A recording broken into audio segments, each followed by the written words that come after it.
And చివరగా మీ friend బర్త్డేకి wishes చెప్పినారా మరి కేసీఆర్ గారికి 71st బర్త్డే?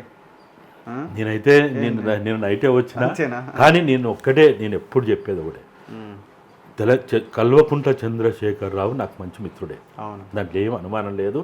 నేను ఓపెన్గానే చెప్తా, దీంట్లో ఏం రహస్యంగా లేదు. ఒక రోజు ఒకటి చెప్పి ఇంకో రోజు ఇంకోటి. వ్యక్తిగా ఆయన తెలంగాణ రాష్ట్ర సాధన క్రమంలో మేము కలిసి పనిచేసినాం.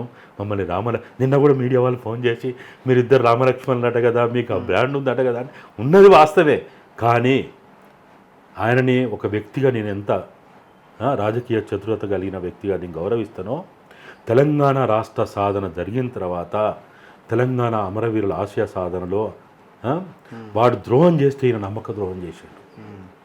వాడు ద్రోహం చేస్తే నమ్మకం.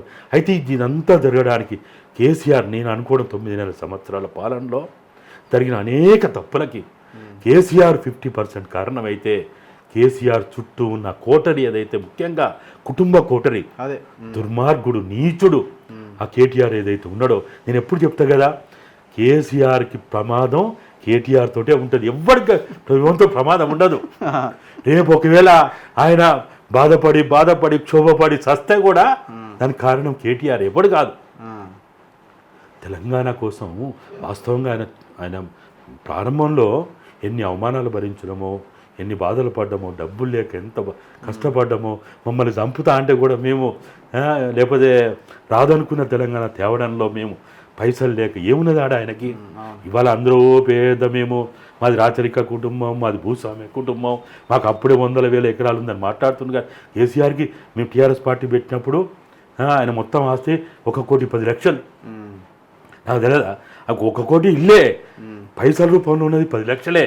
కానీ ఆ రోజుకి మాత్రం నిబద్ధత కలిగి తెలంగాణ కోసం ఆయన పనిచేస్తుంది అనేది వాస్తవం. కాబట్టి తెలంగాణ రాష్ట్ర సాధన వరకు మాత్రం, తెలంగాణ వచ్చిన తర్వాత జరిగిన తప్పులన్నిట్లలో ఒక హెడ్ ఆఫ్ ది గవర్నమెంట్గా ఖచ్చితంగా కుటుంబ పెద్దనే కదా ఎవడైనా మనం అనేది. నీ కొడుకు తప్పు చేస్తే నువ్వేం చేసినవే అని అంటాం కదా. ఇప్పుడు నా వరకు నేను ఏదో ఆయన మీద ఉన్న ఆలోచనతో నాకు తెలిసిన వ్యక్తిగా ఆయనకు తెలియదు, గీది ఫలాన్ని తెలియదు, అదేదో ఉంది కదా, అది లిక్కర్ స్కామ్, ఏది కవితమ్మ, అది ఆయనకు తెలియదని నేను అంటే, తెలియకుండా ఎట్లుంటుంది అని అంటారు.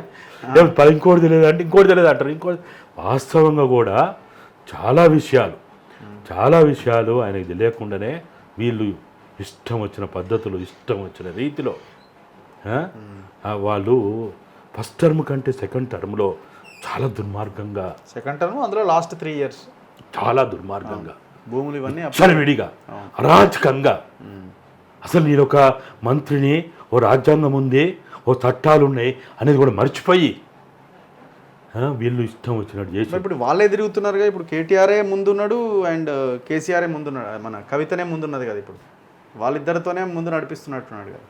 సరే, ఇప్పుడు ఇక అది వాళ్ళ కుటుంబ విషయం, మనమైతే చెప్తున్నాం.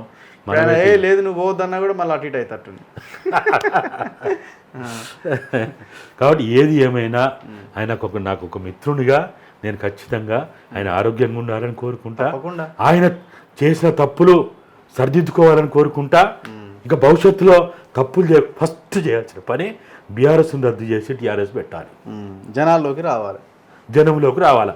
ఈ ఫామ్ హౌస్లలో వండు, లేకపోతే అక్కడ కూర్చొని ఏదో వ్యూహరచన చేస్తున్నట్టుగా ఏముంది నాయన వ్యూహరచన. ఈ సమాజంలో, ఈ ప్రపంచంలో గొప్ప వ్యక్తులందరూ ఋషులు వేరు. గొప్ప సైంటిస్టులు అంతా ఎక్కడి నుంచి వచ్చారు? అది సోషల్ సైంటిస్టులు అయినా, లేకపోతే సైన్స్ సైంటిస్టులు అయినా, ఏ రకమైన సైంటిస్టులు అయినా ఎక్కడి నుంచి జనంలో ఉండి వచ్చారు. నేను ఒక ఋషినైనా, లేకపోతే నేను ఒక ఇంకేదో ఏదో ప్రవక్తనైపోయినా, నేను గడ్డం పెంచుకున్నా, మీసాలు పెంచుకున్నా, జుట్టు పెంచుకున్నా, నేను అదేందో మాంసాహారి బంద్ చేసిన, మాంసం తింటలేను, అది చేస్తాను, ఇది చేస్తలేను అంటే, ఫస్ట్ తాగుతలేను అంటే అప్పుడు నేను దైవ ప్రబోధకుడు అయిపోయినా, జ్ఞానోదయం కలిగింది నాకంటే నువ్వు ఇంట్లో కూర్చొని చేసుకో, ఎవడొద్దంటాడు. గవర్నమెంట్ ప్రతిపక్ష హోదా ఎందుకు? ప్రతిపక్ష హోదా ఎందుకు అంటున్నా? ఇవాళ ప్రతిపక్ష హోదాలో నీకు నెలకి దగ్గర 10 లక్షల నుంచి 20 లక్షల రూపాయలు ఖర్చు పెడుతున్నారు కదా. ఇప్పుడు ఏంటి వాట్ నెక్స్ట్? ఏమైనా గవర్నమెంట్ ఏమైనా అటు ఇటు అయ్యే అవకాశం ఉందా? ఇట్లా ఏమైనా ఉంటుందా ఇంకా? నాకు తెలిసిన 10 మందిని అయితే తీసుకున్నారు, అది పెద్ద గొడవ నడుస్తుంది, సుప్రీంకోర్టులో కేసు ఉంది, అది ఖచ్చితంగా 2-3 బై ఎలక్షన్ వచ్చే అవకాశమే కనబడుతున్నది. ఇంకా ఆ ఇన్సెక్యూరిటీలో ఉందా గవర్నమెంట్? ఆ ప్రయత్నం ఏమైనా కేసీఆర్ కానీ అటు బీజేపీ కానీ ఏమైనా చేస్తున్నదా? నేను అనుకోవడం ఇప్పుడు జరగలేదు. లేదు. రేవంత్ రెడ్డి గారి ముఖ్యమంత్రి హోదాకి కుర్చీకి ప్రమాదం ఉందనేది నేను అనుకోవడం లేదు. ఓకే, వాస్తవంగా అయితే లేదు. కానీ అనవసరంగా రేవంత్ అన్న కూడా కొన్ని పిచ్చి పనులు చేయడం వల్ల కొంత ఆయన చుట్టూ చేరిన కోటరీ ఎక్కడ పోయినా ఈ సమస్య ఏంటంటే కోటరీతోటి సమస్య. అంతే, ఒకటి కోటరీతోటి, ఇంకోటి ఆ చుట్టూ ఉండే సెక్యూరిటీ ఉంటుంది చూడు, AK-47 పట్టుకొని SLRలు పట్టుకొని, అది పెద్ద నష్టం. పాలకులకి నష్టం ఏంటంటే ఒకటి కోటరీ, అది అయితేనేమో కుటుంబ కోటరీ, లేకపోతే బయట కోటరీ, మూడవది ఆ చుట్టూ ఉన్న పోలీసులు, అది కమాండోలు అంటారు, ఇంకేదో అంటారు కదా. అసలు వాళ్ళ వల్ల పెద్ద నష్టం అంటే వాళ్ళ వల్లనే. ఈ మూడింటిని ఇంకా మార్చుకుంటే సరే రేవంత్ అన్నకి సరే కాంగ్రెస్ పార్టీ నిర్ణయిస్తే బీసీ ముఖ్యమంత్రి పెట్టినా, దళిత ముఖ్యమంత్రి పెట్టినా, లేకపోతే ఆదివాసీ గిరిజన ముఖ్యమంత్రి పెట్టినా సంతోషమే. అసలు నా దృష్టిలో అయితే ఆదివాసీ ముఖ్యమంత్రిని పెట్టాలి. అవును, వాళ్ళకి ఇప్పుడు మనువాదం ఏమో పైనుంచి కిందికి చెప్తుంది, బ్రాహ్మణ క్షత్రియ వైశ్య శూద్ర చెప్తుంది. ప్రజాస్వామ్యం ఏం చెప్పాలా? కింది నుంచి పైకి రావాలా. శూద్ర వైశ్య క్షత్రియ బ్రాహ్మణ, నువ్వు ఏది చెయ్యి, నువ్వు ఎక్కడి నుంచి స్టార్ట్ కావాలా? శూద్రుల నుంచి స్టార్ట్ కావాలి. ఆ శూద్రుల్లో కూడా అతి శూద్రులు, లేకపోతే ఈ దేశ మూలవాసులు ఎవరు? ఆదివాసులు.